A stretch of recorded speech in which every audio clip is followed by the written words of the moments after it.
Hello, and welcome to Unity of Fredericksburg. My name is Janetta, and I am pleased to welcome all of you to the Unity of Fredericksburg weekly online gathering. At Unity of Fredericksburg, we are advancing the movement of spiritual awakening and transformation through unity, a positive path for spiritual living. We thank those of you watching on YouTube, live or later, and invite you to subscribe to our YouTube channel. If you are able to attend live, we encourage you to join us in the Zoom community room for the full Sunday morning experience, including music, prayer, and connection. Our weekly newsletter includes the Sunday service link, and you can subscribe to receive that on our website at uofva.org. For everyone local to Central Virginia, Unity of Fredericksburg offers a variety of fun and enriching in-person gatherings each month. Subscribe to our weekly newsletter at uofva.org for all the details. Our message and meditation today comes in the form of a pre-recorded video from Unity minister and award-winning author, Reverend Paul Roach. Paul is a native of Wales in the United Kingdom and a graduate of Jesus College, Oxford University. Paul served as the senior minister at Unity of Fort Worth from 1988 until retiring in 2018, and he hosted a podcast entitled World Spirituality with Paul Roach for 14 years, interviewing spiritual leaders and authors from around the world. Paul is the author of the award-winning book Unity and World Religions, which focuses on the perennial philosophy within all spiritual traditions. He is currently working on his second book about his journey to India in 1976. Paul believes joy, laughter, and gratitude are essential qualities on the spiritual path. And now, here is Reverend Paul Roach.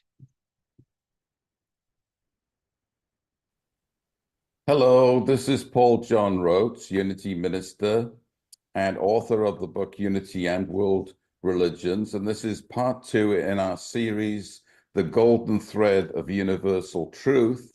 Last week, we looked at Unity's relationship with Christianity. And this week, we're going to examine the Eastern religions and how to demystify Eastern religions. And I'm going to particularly focus on Hinduism and Buddhism and somewhat Taoism, but I'll also include Judaism and Islam because they come from the Middle East, if not the Far East. And so we'll unfold those in our discussion as well. But basically, the main focus will be on Hinduism and Buddhism. In our modern world, Eastern influence is ubiquitous, isn't it? Both culturally, economically, and spiritually. I'm thinking about all the products we get from the Far East and South Asia, cars, everyday items, musically, K-pop, food, you name it. And when we look at spirituality, then the influence is even greater, perhaps, in terms of the cultural influence of yoga. We have yoga studios in every corner, meditation, Reiki, martial arts, very influential, the Tao, gurus, etc. You know, 2 wonderful books that have been written about the influence of the East on Western society. First one is Rick Fields' When the Swans Came to the Lake, about Buddhism in America. Second one is Phil Goldberg's book, American Vader, about Hinduism in the West. Both very fascinating studies if you want to know more about how all this happened. In Unity, of course, we read Sufi poetry. We love Rumi and Hafiz and others. We practice yoga, Reiki, as I mentioned, Zen, Vipassana is influential. We recite Kierkegaard Gabron's poetry at our weddings and christenings and funerals, and we sing kirtan, chants, etc., etc. And yet, much of Eastern spirituality is still mysterious and complicated. They seem like they're esoteric teachings, and their practices are often confusing. There's so many teachings, so many practices, so many gods, so many gurus, so many things to understand. And so we kind of blow our minds thinking about it. We want something more simple. And I'll get to that. And even more than that, we have misconceptions, I think, about what Eastern spirituality is.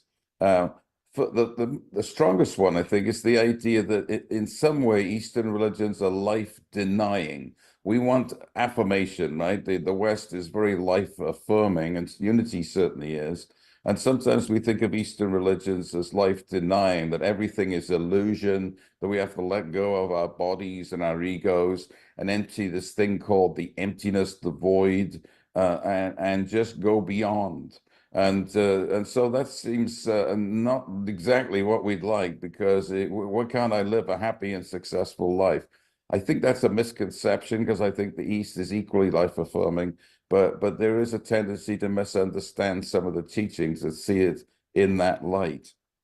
Second is it's complicated, as we mentioned before. Buddhism and Hinduism have so much in them. They're very rich and diverse, but they have many schools of thought, many different practices, many gods, many deities, many ways of approach, unusual concepts, techniques, and terms. So we have to take on a whole nother dictionary of terms if we're going to try and understand these religions.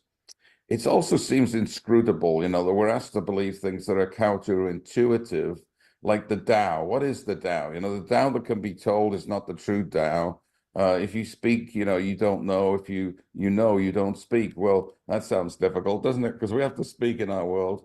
And other practices like emptiness, is frightening for some people to enter into that nothingness, that void, and even to give up ourself. There's no abiding self, which is a teaching in Buddhism and some schools of Hindu thought as well. Seems very counterintuitive.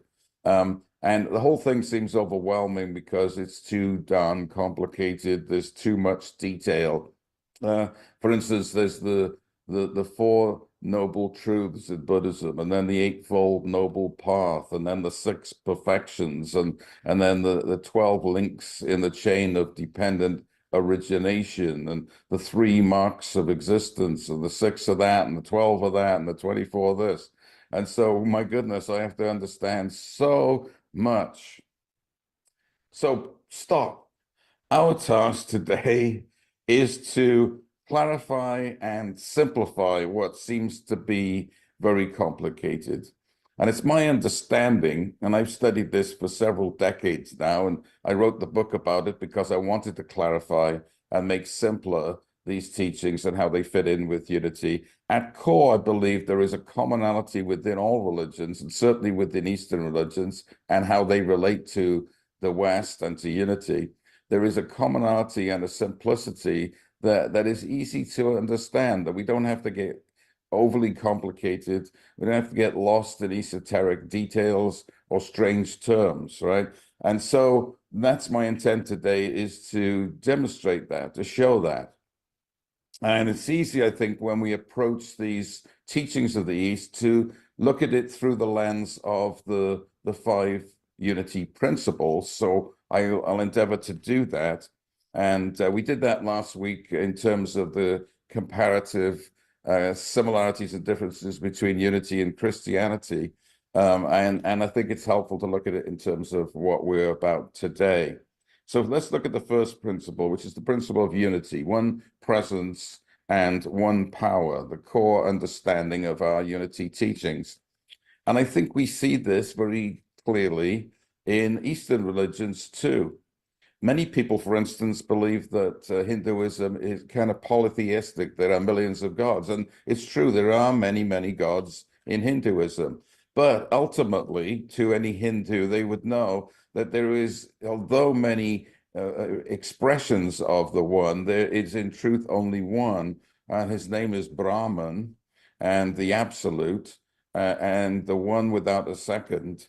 And I love the phrase in Hinduism where it says, God is formless, but takes many forms. And that sums it up for me. It's a beautiful concept. God is formless, but takes many forms. Yes, there are numerous deities and gods in Hinduism, but I like to think of them all as divine ideas. We're familiar with the multiplicity of divine ideas in unity, one God with many ideas. A little bit like the diamond, if you like this metaphor. There's one diamond, but a million facets on the diamond, and each diamond has the sparkling that comes from the facets, right? It's the facets that give it its luster, its clarity, its brilliance. And in the same way, all the various gods, the divine ideas that they represent, give the luster of the one God in expression. And there may be an aspect of God that would be appealing to you on a particular day and not another, so you can invoke that particular aspect of God. Ganesh, the elephant-headed god, for instance, is often invoked at the beginning of ceremonies. He's the god that removes obstacles. So if we're looking to remove an obstacle and move forward, then Ganesha, Ganapati is another name, is a useful deity to focus on. Hanuman, the monkey god, represents intense devotion and courage and overcame obstacles to return Rama's wife Sita to him. He's the basis, one of the lead characters in the Ramayana, the great Indian epic. And so if you want that level of courage and devotion, then praying to Hanuman can be helpful, and understanding all his stories and the representations of his body, were the various aspects that represent something symbolic. Shiva is both the god of renunciation, but also the great god of love, and marries those two together, and often seen as the god of destruction, but really it's the god of transformation. So when it's time for transformation and change, removing of the old so that a new can come forth, Shiva is often a good god to invoke. I particularly like the goddess Saraswati, who's the consort of the creator god Brahma, not the same as Brahman. Brahman is the absolute, Brahma is the creator god. And Saraswati is the god of music and art and poetry and creativity. She's also the god of the flow of water, which is, again, linked to creativity. She rides a white swan and is usually dressed in white, and is very beautiful and gracious and graceful, and helps us with anything that we want to be creative about. And, you know, since I began writing in earnest, I've been invoking Saraswati a lot because I see many resonances in the qualities that she represents. And I found out, as being a Welshman and a Celt, that Bridget, or Brigid in the Celtic tradition, Saint Bridget in the Christian tradition, same god or saint, also represents similar qualities. She's dressed in white, has a swan, is associated with the water and with art and poetry and creativity. So no doubt, back in history, when the tribes from the Proto-Celtic and the tribes of the Proto-Indian were there in the Caucasus and in Middle Asia, that they shared a similar understanding of that deity, and then it moved east and west, but there's the same commonality. And I love that because it speaks to the idea that everything is essentially all one. There is no God necessarily in Buddhism. That doesn't mean that Buddha didn't believe in God. He just didn't find it necessary in order to become enlightened. It was an added extra. And so his understanding of the universe is very dynamic, almost like quantum mechanics, very subtle, and that it's all interconnected. We talked about the chain of dependent origination, which is that everything is linked together from the initial cause all the way through to birth, old age, and death, and the cycle continues. So everything is connected. The Tao speaks of Taoism. Speaks of this Tao idea, which is the beyond conceptualization, but whose essence is everywhere. A beautiful description of God beyond boundaries, and there is only one. There is only one Tao. And so the presence, the essence, is very much part of the Eastern religious understanding. But given that there's this beautiful jewelry that it decorates this one presence and one power. So it's a fascinating study to go deep into the different deities and find out resonances, but that's for another day.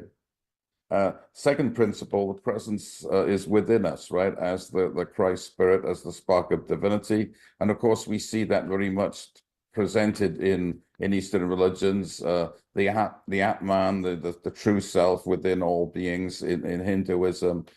In Buddhism, it's the concept of the Buddha nature.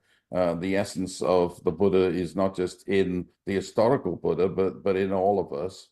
And that's very similar. The Tao is not something out there in the universe. The Tao interpenetrates everything, and so is within us and around us. Again, lifting us up, that we are of the divine. We are essentially divine. The Hindus have a beautiful affirmation. It says, "You are that. You are that. You are that which is beyond definition." The inscrutable, perhaps, but the I am. We may say in Judaism and Christianity, we would use the word I am. And there's a beautiful book by the saint of the 20th century, Sri Nagasagadatta Maharaj. His book was called I Am That, which is a beautiful affirmation. You are, I am, that beauty, that wholeness, that completeness, that Christ consciousness. Yeah. So very similar there. And knowing this, you see, enables us to be free, because if we're looking at the goal of unity, it's to be free of conditioning, free of limitation, and become the truth that we are, right? To put on the Christ, to understand that Christ nature. And the same for Eastern religions also. In Hinduism, the term used is moksha, which means freedom of all the conditioning and the traps of illusory nature of Maya that lead us astray, and to come back to clarity and true understanding. In Buddhism, it might be termed nirvana, which could be looked at as the blowing out of the candle of conditions, so that we can be the pure emptiness, the pure possibility that we are in truth. So nirvana, in Zen, it's sometimes called Kensho, awakening, opening, or Satori, that brilliant awareness that, aha, I am a spiritual being and I'm releasing the imprisoned splendor. To come home to the Tao is simply to rest in one's innate natural being. And in Tibetan Buddhism, there are two great schools of teaching that are sort of the highest and most pure, the path of Mahamudra, the Great Seal, and the path of Dzogchen, natural great perfection. And it's this innate intrinsic truth and oneness that they teach in those schools. And in fact, it can't be taught. It can only be experienced, like so much that's valuable in our lives. We have to realize it for ourselves. The universal law. Well, we got the term karma, right, from the East. So this idea of cause and effect, of karmic understanding and unfoldment is very much an Eastern concept as well as a Western one. Again, we talked about dependent origination. Everything is linked together in a harmonious whole. There's images in the East of the sacred banyan tree, for instance, in Hinduism, which is a tree that has its roots in heaven and its branches on earth.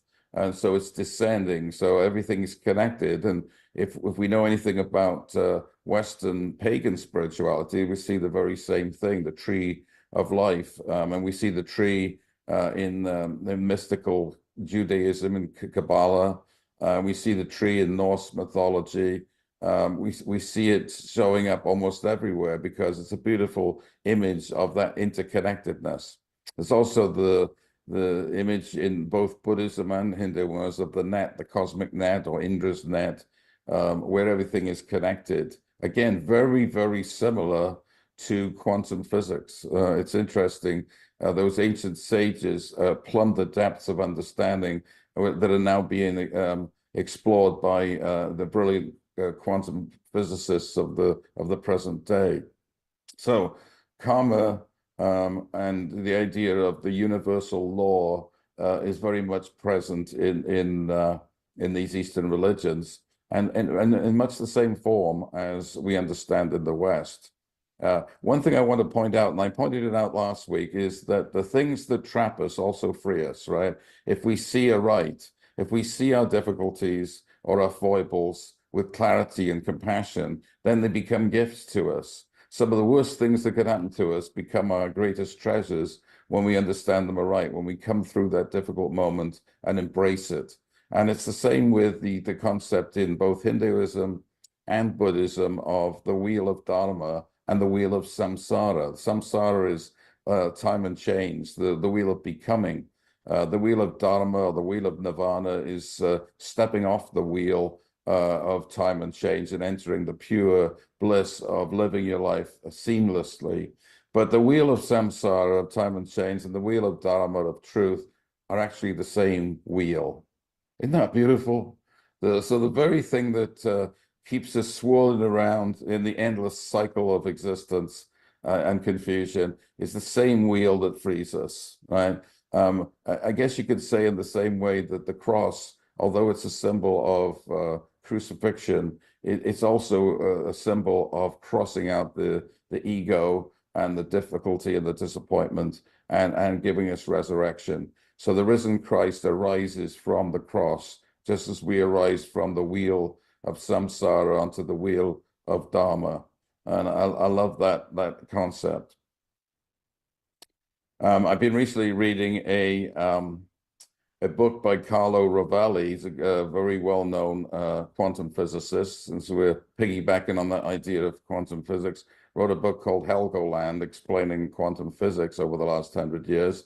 And in it, interestingly, he has about 10 pages devoted to Nagarjuna, who's a great Indian Buddhist teacher of about 2,000 years ago, who wrote on emptiness and the middle way and the balance between opposites, and resting in this freedom where we are neither one thing or the other, like a quantum wave is a particle and a wave at the same time, right? So we are the same. We are both in the body and yet beyond the body, but not one or the other. We are divinity expressing, right? Spiritual beings having a human experience. And we're not trying to escape from being human. We're just endeavoring to see what that truly means. And so I find these resonances very, very fascinating. Number 4, the fourth principle, alignment through prayer and meditation. And so many of the practices that we follow that are very profound come from both Hinduism and Buddhism. Vipassana is very popular in the West, and it is an intensely a powerful way of looking at our own beings, spiritual psychology. Of course, it's balanced with shamatha. Basically, shamatha is calmly abiding, tranquility, finding some stillness and peace. And then vipassana is insight, recollecting ourselves, looking at ourselves with a higher awareness, examining ourselves from that peaceful place. And when we apply both of those, we can get deep insights into the truth of our being. The Yoga Sutras of Patanjali were laid out, again, almost 2,000 years ago, in a very succinct form, and many people in the West find them very fascinating today, and how to attain. Another word that describes freedom or moksha is samadhi, entering into that blissful place of enlightenment. But it's not a blissful place where we bliss out.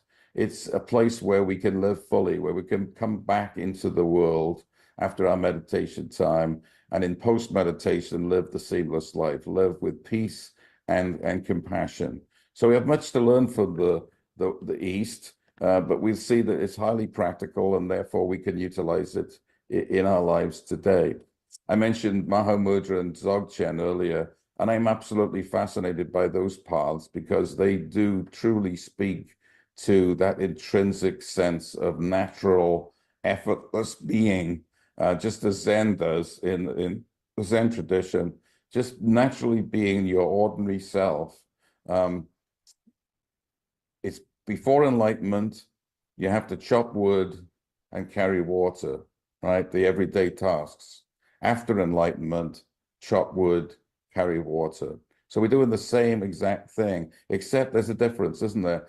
Before, maybe it was a chore, it was a difficulty, we were overwhelmed by it. After enlightenment, we realize we're just doing what we need to do effortlessly, joyfully, with no difficulty whatsoever, just with an ease and a joy, actually, of doing the very simple things. After the ecstasy, as they say, the laundry, right? Principle number 5, the importance of practice. Most important practice, of course, is extending love. Last week we talked about Jesus's one and only commandment to love one another and the importance of love in that tradition. And it's certainly the same in all the Eastern religions. Islam lifts up compassion and love as one of the highest qualities that we can have. In Hinduism, there are many ways to be generous. Dana, the giving of things, and it can be interpreted on many levels. Giving literal things, gifts, money, but it's also a generous spirit and giving of yourself, giving of your time and energy. Very important aspects of living the true Hindu life. And of course, the essence of Hinduism, as all religions, I would say, is love, is loving oneself and loving humanity. Understand we are one with the one whose nature is love. Buddhism, again, emphasizes compassion and loving kindness in every aspect of it. In Theravada, the first turning of the wheel, there's the beautiful Metta Sutra of love and kindness. In the Mahayana, the second turning of the wheel, there is the idea of the Bodhisattva, who dedicates his life not just to enlightenment, but to helping all sentient beings attain enlightenment, and to loving with compassion and boundless love. So that's hugely important. The Dalai Lama himself said, and he was a man of great simplicity, even though he knows so many details about Tibetan Buddhism, he summed it all up by saying that my religion is the religion of kindness, and that there is only one religion, the religion of love. So love and kindness are the hallmarks of Eastern religion, I would say, as affirmed by that wonderful soul, the Dalai Lama. Another aspect of practice, the fifth principle, is we've talked about love greatly, but it's also integration, right? That there is no separation between anybody or anything or ourselves. We are not beings of separation. We are beings of wholeness. And there's a story I want to tell about that because I wasn't there quite yet when this happened. I've attended a ashram in West Wales near my hometown called the Community of the Many Names of God. Its alternative name is Skanda Vale, named after the god Skanda, the second son of Shiva, the warrior god, a bit like Saint Michael in the Christian tradition. Anyway, it's an ecumenical community, but it does emphasize Hinduism. And I was at a puja one time, beautiful puja, and we chanted the names of God, and we spent about an hour in the temple. And then we came out into the vestibule, and the monks and the guru there were chatting, and I was standing around, and what they were chatting about was the cows, because they had a farm there as well as the ashram. They had a beautiful farm on 200 acres. It's gorgeous. You can visit there today. It's well worth a visit. And they were talking about the cows and what they needed to do. And my first thought was, oh my God, we have just spent an hour in the most transcendent space, worshiping this deity and lifting up love and compassion and all the possibilities. And now we're talking about cows. This is a sacrilege. We shouldn't be doing this in the temple. And of course, now I laugh at myself because I realize, how stupid could you be, Paul? Because the essence of spirituality is integration, right? There is no difference between lifting up Shiva or any other deity and looking after the cows, because the cows are divine also. And the work that we have to do is divine also. But I think we live in this kind of separation sometimes, where we think there's some things are spiritual and then we have to deal with the real world. But of course, the real world is spiritual, and it's interpenetrated with the beauty and joy of God's presence.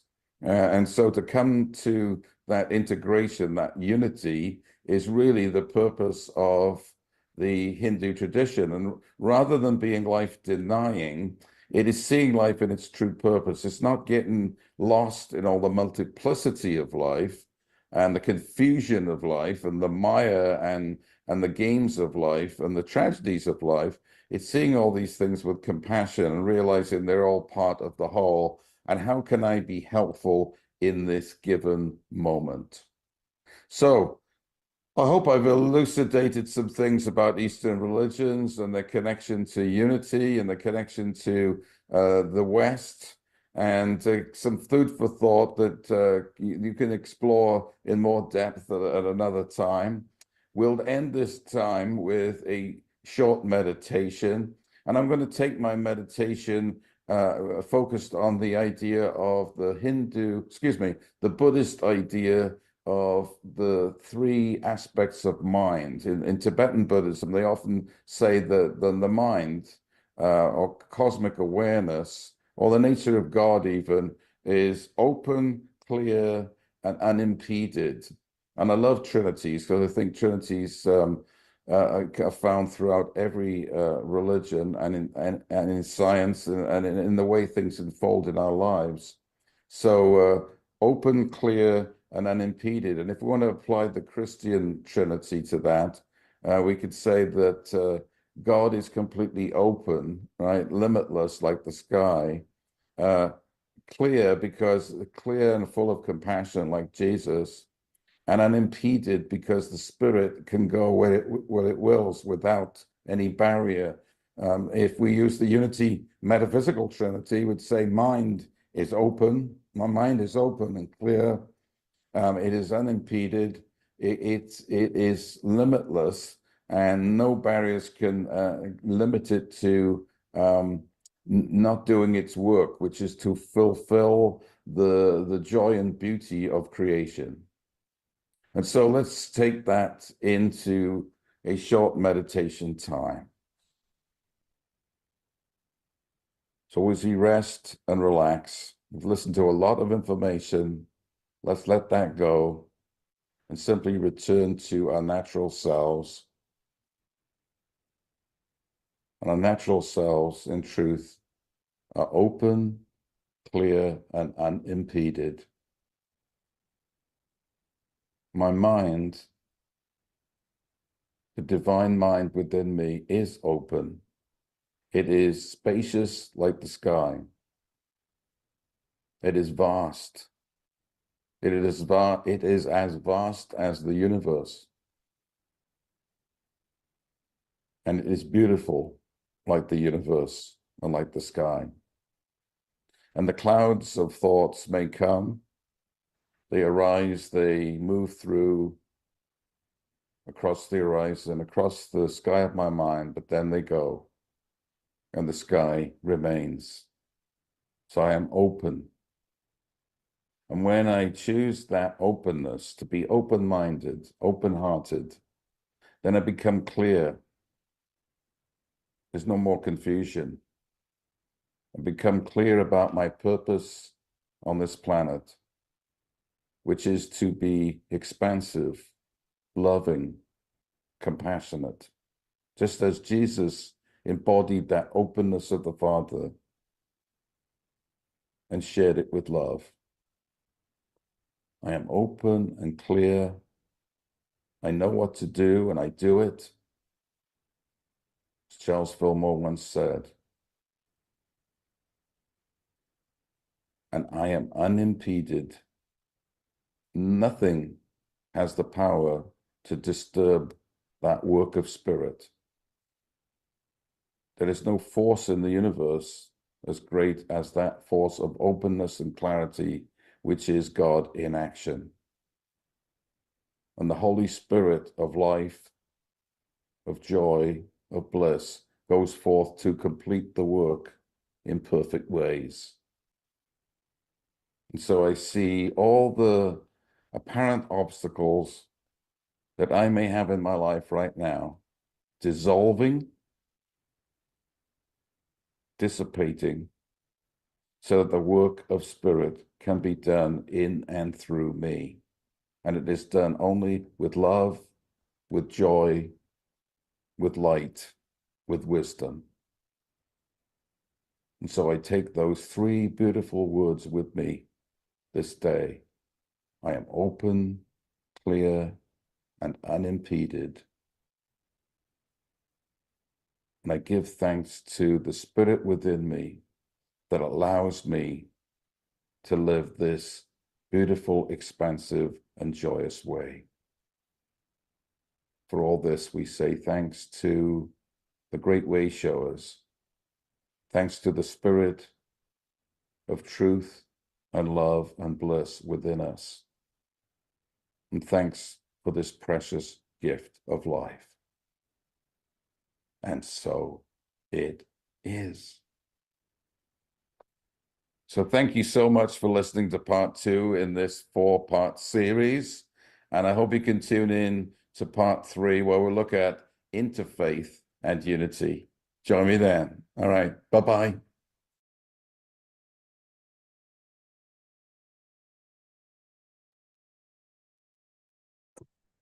Thanks for watching the weekly broadcast from Unity of Fredericksburg. Visit our website, uofda.org, to learn more about our mission of spiritual awakening and transformation, and support our ministry with your financial donation. Thanks again for watching.